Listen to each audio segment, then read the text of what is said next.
안녕하세요. 친절한 금융 쉬운 경제를 진행하고 있는 SNU 금융연구소의 정승호 소장입니다. 지난번에 한번 골든트리 투자자문의 양수인 팀장님 모시고 소득공제에 대해서 이렇게 연말정산 프로세스에 대해서 이야기를 나눴는데 너무 반응들도 좋으시고 그때 말씀드렸던 세액공제 항목 중에 연금저축에 대해서는 좀 더 자세하게 알아보고 싶다는 얘기도 많으셔서 별도의 시간을 준비했습니다.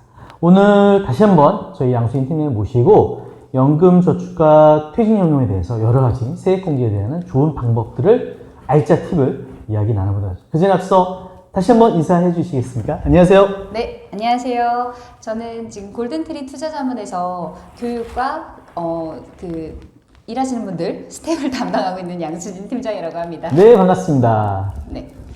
오늘 지난번에 한번 그 세액공제, 소득공제 이런 거에 용어들을 낯설었는데 그거에 대해서 정말 자세하게 설명해 주셨는데 오늘은 연금저축, 그때 연금저축이 최고의 그 상품이라면서요. 돌려받지.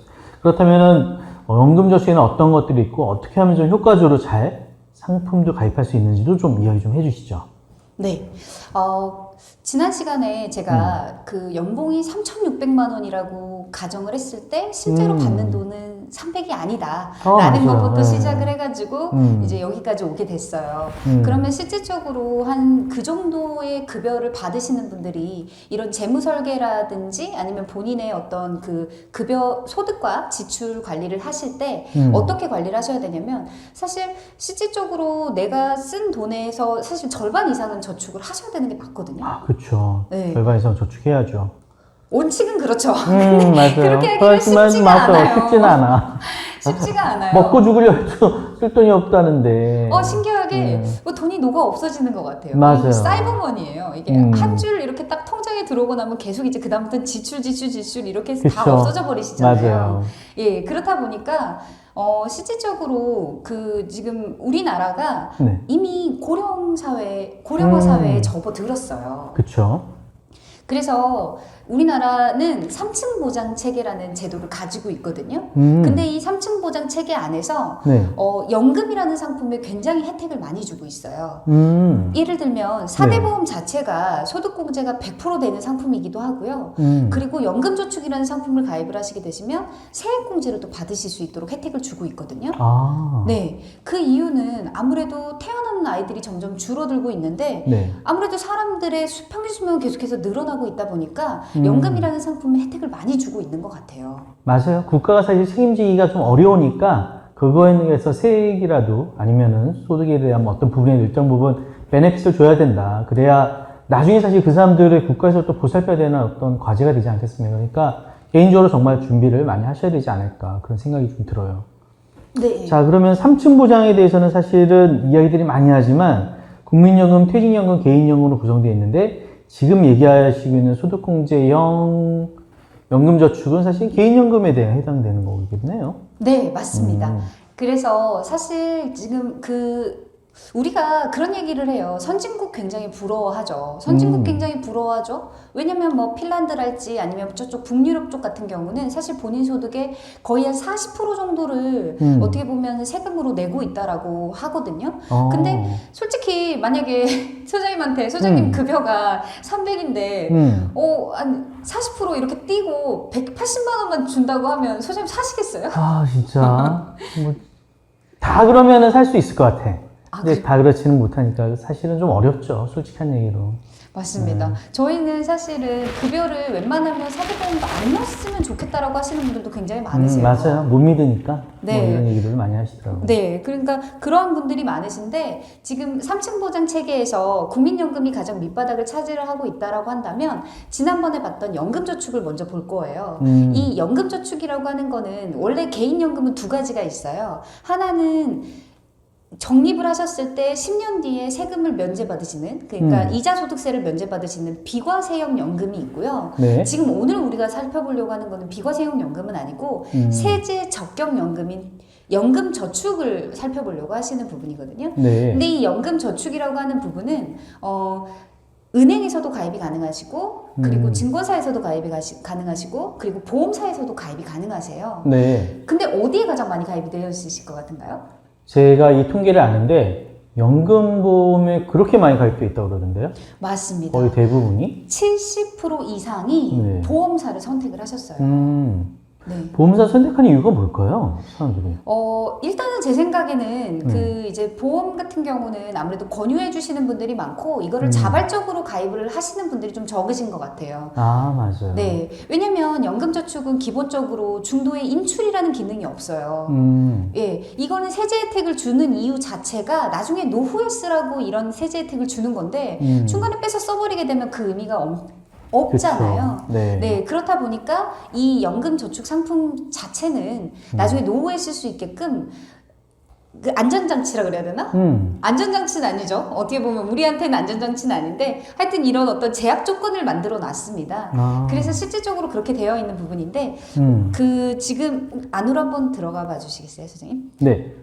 연금저축이라고 하는 걸로 들어가 보게 되면 지금 가입률을 보게 되면 가운데 표를 한번 보시면 지금 보험 쪽에 가입되어 있는 비중이 한 73% 정도 그리고 신탁에 이거는 은행에서 가입하신 거거든요. 네. 은행 가서 은행 그 분들이 권유해 주신 상품이 한 12% 13% 정도 그리고 이제 펀드 쪽으로 가입된 게 한 10%도 안 되세요. 그러네요. 예, 그렇게 해서 지금 가입이 되어 있으신데 약간 장단점을 살펴보자면 네. 보험 쪽에 가입되어 있는 분들 같은 경우는 장점이 하나 있긴 있습니다.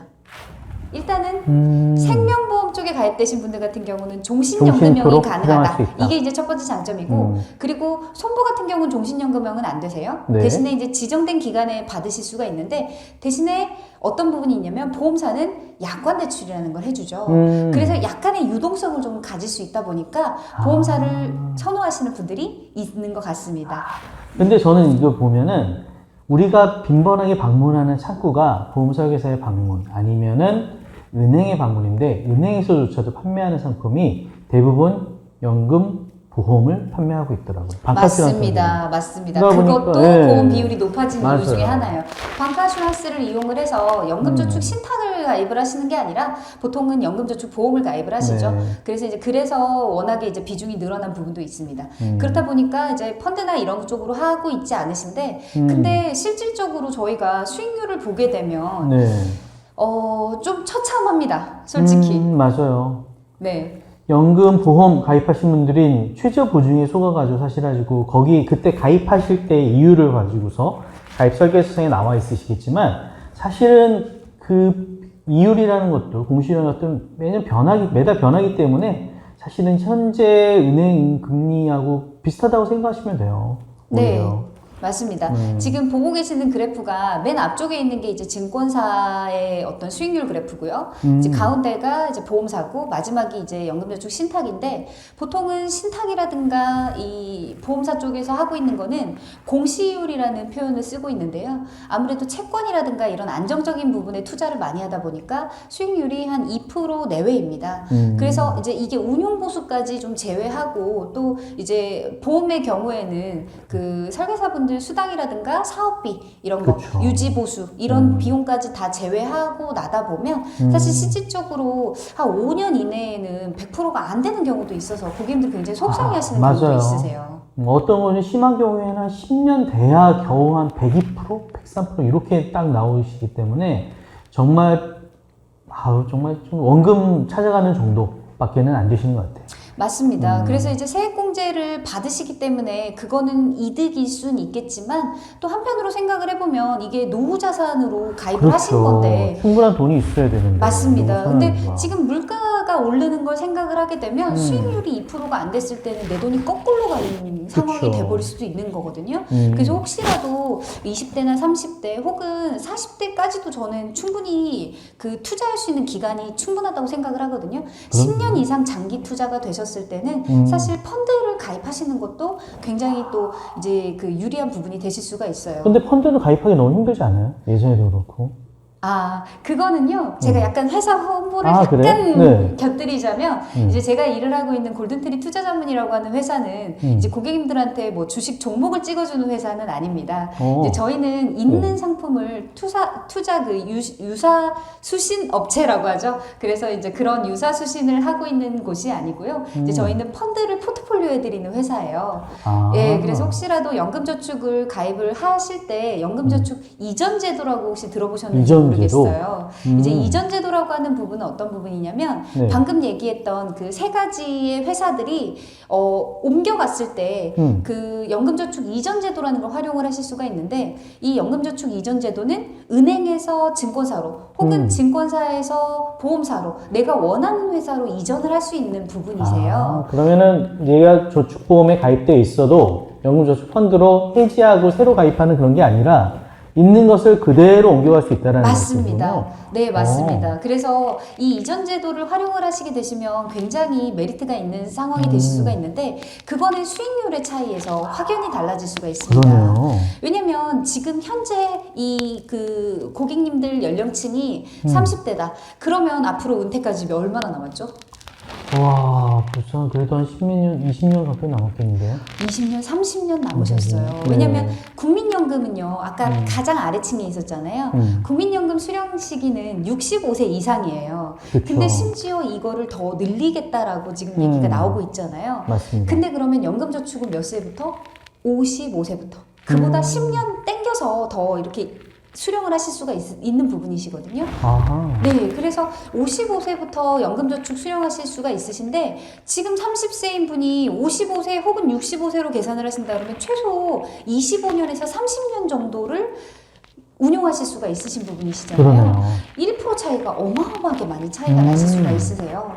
그래서 이게 꼭 어떤 기관에서 어떻게 운영하는 게 옳다 그르다를 떠나서 내가 이제 만약에 예를 들어서 그 수익률이 좀 미미하다, 좀 이걸 좀 바꿔보고 싶다라고 한다면 해지하시고 새로 가입하셨을 때는 혹시라도 해지 가산세를 물거나 아니면 지금까지 소득공제 받으셨던 거, 세액공제 받으셨던 거 다시 뱉어내실 수 있으세요. 근데 이제 그런 걱정 없이 이전 제도 그대로 옮겨서 기관을 바꾸실 수가 있으신 거예요. 아, 그래서 이 그래프가 그런 내용인 거군요. 맞습니다. 1% 2% 차이가, 이야, 몇 천만 원씩 뭐 차이가 나네요. 한 1천만 원 가까이 차이 나는 거네요. 진짜. 그렇죠. 그래서 계약 이전 제도를 활용하게 되면 사업비로 인한 손실을 조금 보실 수는 있으시지만 이제 그거를 만회하실 수 있는 게 바로 수익률이라고 생각을 합니다. 아, 그러네요. 괜히 그 사업비 아까워가지고 그러시는 게 아니라 어차피 해지하는 건 아니시니까 그거 있잖아요. 보험에 가입하게 되면은 보험사에서 이제 시작해서 수수료니 회사의 사업비니 이런 것들로서 뭐 떼가는 한 7%. 이거는 어차피 그거 있으셔도 떼가는 거예요. 있으셔도 떼가는 거니까 어차피 그거 빼시더라도 이쪽으로 해서 좀 더 높은 수익을 보신다면은 아, 정말 훨씬 더 수익이 되지 않을까 싶은 생각이 네, 드네요. 다음 표를 보게 되면 거기는 이제 연금액을 제가 직접적으로 비교를 해놨는데요. 오. 2%씩 차이가 나게 되면요. 월 수령액이 40%까지도 팍. 아, 이야, 엄청난데요? 이 정도 금액이면은, 이 정도 금액이면 네. 정말 한번 알아볼 만하지 않겠어요? 진짜 이 정도 금액이면 충분히 알아봐야 될 거 이유가 있을 것 같은데요? 그렇죠. 알아볼 이유가 되시니까 한번 그 소득공제 하시면서 이번에 소득공제 연말정산 준비해 보시면서 내가 만약에 연금저축이 가입이 안 되어 있다면 가입을 고려해 보는 것도 굉장히 중요하지만 가입이 이미 되어 있는 분들이라면 세액공제로만 이거를 활용하시지 마시고 이거 어차피 나중에 연금으로 수령을 하셔야 될 분들이시잖아요. 하셔야 되는 게 본인이시거든요. 근데 이제 그런 부분들을 조금 더 정확하게 내가 나중에 받을 수 있는 연금액은 얼마인지 이것까지도 좀 고민을 해보시면 좋은 부분일 것 같아요. 또 요즘에 좋은 점이 직접 이렇게 증권사에 방문하지 않으셔도 본인 명의 핸드폰이 있으시면 거기에서 증권 계좌를 트시고 그쪽으로 해서 연금저축보험도 이전해 올 수 있다면서요. 그냥 전화만 드리면. 맞습니다. 그러니까 얼마나 좋았어요, 제도. 이 제도가 사실은 국가에서도 볼 때, 아, 이게 이전 제도가 확실히 좀 더 원활해야 좀 더 노후를 위해서 좀 안정적으로 돈 좀 많이 빌릴 텐데, 그걸 못하고 있어가지고 좀 더 그거를 좀 편안하게 해주진 않았나, 그런 생각도 좀 들더라고요. 예, 맞습니다. 그래서 지금 그 저희가 세액공제 받을 수 있는 상품 중에 연금저축이 400만 원까지 네. 그리고 IRP라고 하는 상품이 있습니다. 이 IRP라고 하는 상품이 300만 원까지 그래서 총 700만 원 한도 내에서 네. 이렇게 저희가 세액공제를 받을 수가 있었거든요. 근데 이게 금액이 늘어났어요. 금액이 얼마큼 늘어났냐면 네. 방금 보셨던 연금저축은 이제 400만 원이 아니라 600만 원까지 됩니다. 아, 그렇구나. 네, 600만 원까지 되시고요. 이 IRP라고 하는 금액은, 이 IRP라고 하는 상품은요, 최대 원래 300만 원이었는데 합산해서 900만 원까지 가능하시거든요. 그러면 900만 원에 진짜. 16%면 얼마죠? 오. 900만 원. 우리 지난 시간 배웠지 않습니까? 16.5% 딱 하면요. 148만 원. 아하, 무려. 엄청나네요. 어마어마하시죠? 네. 네. 그래서 이 금액을 잘 활용하셨을 때 굉장한 효과가 있으신데요. 제가 퇴직연금 좀 간단하게 보자면 네. 아까 우리가 준비했던 3층 보장 체계 중에서 꼭대기에 있는 게 바로 개인연금이었는데요. 개인연금 중에서 세제적격 연금인 연금저축이 방금처럼 600만 원의 세액공제 효과가 있었다고 한다면 이 퇴직연금, 작년에 안 찾아간 퇴직연금이 네. 굉장히 많이 쌓여있대요. 아, 진짜요? 네. 오, 왜 이렇게 이런- 퇴직연금 안 쳐져가? 이런 경우가 왜 생기는 거냐면요. 네. 지금 5인 이상 사업장은요, 퇴직연금이라는 게 의무화되어 있어요. 그쵸? 이 퇴직연금은 쉽게 설명을 하자면 예전에 퇴직금 제도라는 게 있었는데요. 네. 요게 IMF 때 우리 아버지들이 퇴직하시면서 퇴직금 다 털어다 뭐 했어요? 통닭집 하셨잖아요. 그렇죠. 네.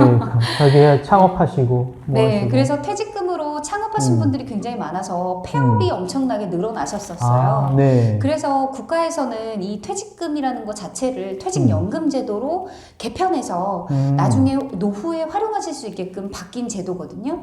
근데 이렇게 퇴직연금 제도로 바뀌고 나서 5인 네. 이상 사업장들이 의무화 가입해가지고 유지하고 있는 퇴직연금이 어떻게 됐냐면 폐업을 하다 보니까 나도 모르는 사이에 회사가 문을 닫은 거예요. 네. 그래서 나도 내가 이게 들어간지도 몰랐고 아무것도 모르는 상태에서 회사가 없어진 거죠. 잘린 게 아니라. 아. 이제 그러다 보니까 내가 이걸 신경 못 쓰셨던 분들이 퇴직연금을 몰랐었던 분들이 있으셨더라고요. 그러시구나. 네. 근데 이 퇴직연금 종합안대라 그래가지고요. 네. 금융감독원인가요? 금융감독원이요. 네, 맞죠. 네. 금융감독원에서 운영하고 있는 퇴직연금 종합 사이트가 있습니다. 이 사이트에서 내가 가입된 퇴직연금을 조회하실 수가 있으세요. 그래서 혹시라도 우리 회사가 예전에 망했던 기억이 있어서 내가 퇴직연금 가입했었는지 안 가입했었는지 모르시는 분들이라면 이 제도를 활용을 해서 내 퇴직금도 한번 찾아보실 필요가 있으신 거고요. 그러네요. 네. 그리고 지금 그런데 문제가 뭐냐면 이 퇴직연금은 크게 세 가지로 나눠지시거든요. 네. DB형, DC형, IRP형 이렇게 세 가지로 나눠지시는데요. 네. DB형은 확정연금형이라고 예전에 퇴직금 제도랑 똑같은 제도예요. 그래서 이 제도는 내가 가입한 확정 금액이 네. 이미 알고 있는 금액이거든요. 그러니까 내가 퇴직해서 연금으로 받을 때 얼마 받는다. 이게 정해져 있어요. 아. 네. 그리고 DC형은 정해져 있는 게 싫으신 분들이 가입을 하시는 거예요. 그렇죠. 이거는 뭐냐면 확정 기여형이라 그래가지고 방금 연금저축처럼 내가 어디다가 투자를 할지 정해주는 거거든요. 근데 이제 이거는 회사가 도입을 해줘야지만이 이 DC형 가입을 하실 수가 있어요. 근데 IRP형은요, 네. 내가 원하는 금융기관에 계좌를 열 수가 있습니다. 그것도 은행마다 이렇게 열 수도 있고요. 네. 예, 그리고 증권사에 열 수도 있고 은행에 열 수도 있고요. 아. 심지어 이 IRP 계좌 안에서 여러 군데다가 투자를 하실 수도 있어요. 진짜 굉장히 큰 메리트가 있는데요. 네, IRP 같은 경우는 해외 주식에도 투자가 가능하세요. 아. 그래서 국내 주식으로 투자하셨을 때 이 주식장 장난치시는 그 기관이라든가 슈퍼개미 분들이 있으시잖아요. 네. 요즘 해외 투자가 굉장히 또 인기거든요. 네. 그래서 이런 뭐 TDF랄지, TDF는 타겟형 펀드거든요. 근데 내가 앞으로 30년 정도 이렇게 투자를 할 계획이시다라고 한다 그러면 IRP 굉장히 메리트가 있는 상품이에요. 그러니까 쉽게 해서 세액공제 가지고 있는 연금저축 펀드에 계좌 이전해서 오셨는데 추가적으로 내가 퇴직금을 관리할 수 있는 IRP라는 계좌를 만들면 여기에 추가로 300만 원까지 가능하고 요게 올해까지 뭐 더 추가됐다고요? 900만 원까지. 아, 900만 원까지. 그래서 그러니까 이 500만 원 더. 와, 합산해가지고. 그리고 IRP는 아시다시피 사실 저는 IRP 이제 상담할 때 IRP는 계좌 한 2개 정도는 운영해야 될 것 같아요. 맞아요. 하나 정도는 내가 퇴직금을 받아가지고 혹시라도 중간에 이게 써야 될 때 이거를 이제 깨셔야 될 수도 있으니까. 그리고 또 하나는 운영하실 수 있는, 아까 말씀드린 것처럼 추가적으로 300만 원, 추가적으로 500만 원까지 연금저축 펀드와 할 수 있는 부분이 있기 때문에 그런 부분을 잘 운영할 수 있는 IRP 계좌는 또 하나 더 만드시는 것도 어떨까 맞습니다. IRP는 2개 운영하시는 것도 정말 강추거든요. 왜냐면 예전에는 퇴직금을 연금으로 받는다 생각을 전혀 안 했기 때문에 어떻게 보면 그쵸. 제2의 인생을 꿈꾸는 비용으로 퇴직금이 사용이 됐었어요. 그래서 예를 들어서 뭐 전원 생활을 하기 위해서 이사를 가신다거나 아니면 자그마한 뭐 꽃집이랄지 커피숍이랄지 요즘은 자영업을 또 생각하시는 분들도 있으시다 보니까 소장님 말씀대로 2개를 만드셔서 하나는 내가 나중에 혹시라도 제2의 어떤 생활을 위해서 깰 수도 있는 이런 용도로 사용을 하시고 하나는 또 연금으로 사용하시고 뭐 이런 식으로 활용을 하셔도 상관이 없고 또 수익률을 관리하실 때도 2개가 있으셨을 때 유리할 수 있는 부분도 있으실 것 같아요. 네. 진짜 이것도 하나의 좋은 정보가 될 수 있겠네요. 네, 맞습니다. 그래서 오늘 이 시간에 이렇게 네. 꼭 제가 짚어드리고 싶었던 부분은 어떤 거냐면 지금 우리나라에서 국가가 국민연금이 계속해서 지금 뭐 마이너스가 나고 있다라고 얘기를 하고 사실 소득 대체율이 굉장히 낮은 편입니다. 네. 예를 들어서 제가 계산을 해보니까 만약에 저희가 내고 있는 금액이 가입 기간을 20년 기준으로 했을 때 소득 대체율이 한 20에서 30% 정도예요. 그러니까 예를 들어서 재직 기간, 그러니까 근로자로 20년 정도를 근무를 하시게 되신다고 한다 그러면 내 소득의 한 20% 정도가 국민연금으로 충당이 되신다고 보시면 되는 거거든요. 네. 그렇다고 한다면 300만 원 정도를 버시는 분의 20%면 네. 2, 3은 60만 원 6만 정도. 맞습니다. 그래서 소득 대체율이 올해 60만 원 가지고 어떻게 사실 수 있으시죠? 진짜. 네. 안 되는 거예요. 네. 그래서 퇴직연금이라는 제도가 또 지금 하나 더 정착이 돼 있는 부분이고요. 퇴직연금까지 하신다 그러면 30% 정도 소득 대체율을 가져가실 수가 있으세요. 네. 그러면 내가 이제는 이제 한 90만 원 정도 되신 거죠. 근데 그러면 저희가 우스갯소리로 그런 얘기를 해요. 국민연금으로 밥을 사라고. 쌀을 사고요. 네. 퇴직연금으로 반찬을 사래요. 개인연금이 있으셔야 즐길 수 있는 노후가 가능하세요. 그러네요. 네, 그래서 밥을 사고 반찬을 사고 즐길 수 있는 노후를 가져가시려면 개인연금이 꼭 있으셔야 되는데 개인연금을 준비를 하실 때 IRP와 퇴직연금을 같이 활용을 하신다 그러면 굉장히 또 풍족한 노후를 마련을 하실 수가 있거든요. 아, 예. 네, 그래서 그런 부분으로 이해를 하셨을 때 내가 지금 소득공제가 어느 정도 되시는지 계산을 해보시는 것도 너무너무 중요하지만 네. 소득공제뿐만 아니라 이걸 나중에 노후에 연금으로 쓰신다고 한다 그러면 수익률을 체크하시는 게 너무너무 중요하시다라는 거 그거를 꼭 잊지 않으셨으면 좋겠습니다. 경제만 생각하지 마시고 수익률까지. 왜 그러면은 더 많은 수익이 만들어져야 아까 예신 즐기실 때 해외여행도 한번 가셔야 되지 않겠습니까? 그리고 애들 유학 간다 그러면은 좀 밀어주셔야죠. 뭐 그런 정도로도 꼭 돈은 좀 있으셔야 되니까 투자에 대한 적극적인 마인드를 가져보시는 것도 어떨까. 그리고 연금저축 펀드로 한다고 해가지고 다 이렇게 좀 무서운 데만 투자하고 이러는 건 아니고 그 안에도 안전적인 상품도 굉장히 많기 때문에 전문가와 상담을 나누신다면 훨씬 더 도움이 되지 않을까 싶습니다. 그런 거에서 골든트리 투자자문이 굉장히 많이 도와줄 수 있다니까 이것도 굉장히 좋은 정보가 될 것 같은데요. 자, 오늘 그러면은 또 정리해 주신다면은 한마디로. 아, 네. 한마디로 정리를 하자면, 네. 저희가, 연금이라는 걸 준비를 하는 이유는 지금 당장 쓸 돈은 아닙니다. 그렇기 때문에 그쵸. 사실 우리나라는 자산이 거의가 부동산에 많이 집중되어 있는 것도 사실이에요. 네. 그런데 부동산은 어떻게 보면 인구가 줄어들고 있고 버블이 깨질 수도 있다라는 어떤 한계점이 약간은 있으실 거예요. 그쵸. 특히나 유리할 직업인 직장인 분들 같은 경우는 어떤 부동산에 올인을 하시기보다는 또 부동산 형태로 만들어진 금융상품도 있어요. 그러니까 네. 그런 걸 활용하실 수도 있는 부분이기 때문에 이렇게 연금저축, 퇴직연금 또 내가 소득공제 받으실 수 있는 상품을 활용을 하실 때 어떻게 나한테 맞는 상품을 찾으시는 게 되게 중요하신 거거든요. 네. 그러니까 세상에 나쁜 상품은 없어요. 나한테 맞는 상품과 맞지 않는 상품이 있는 거지. 그래서 그런 부분들을 좀 정확하게 해보시면 좋지 않겠나. 가 이제 제가 마지막으로 드리고 싶은 이야기입니다. 알겠습니다. 오늘도 진짜 바쁘실 때도 불구하고 오셔가지고 저희에게 연금저축, 그 다음에 퇴직연금에 대해서 좋은 말씀 해주신 골든트리 투자자문의 양순 팀장님 정말 반갑습니다. 감사합니다. 오늘도 함께 해주셔서 감사합니다. 수고하셨습니다. 수고하셨습니다.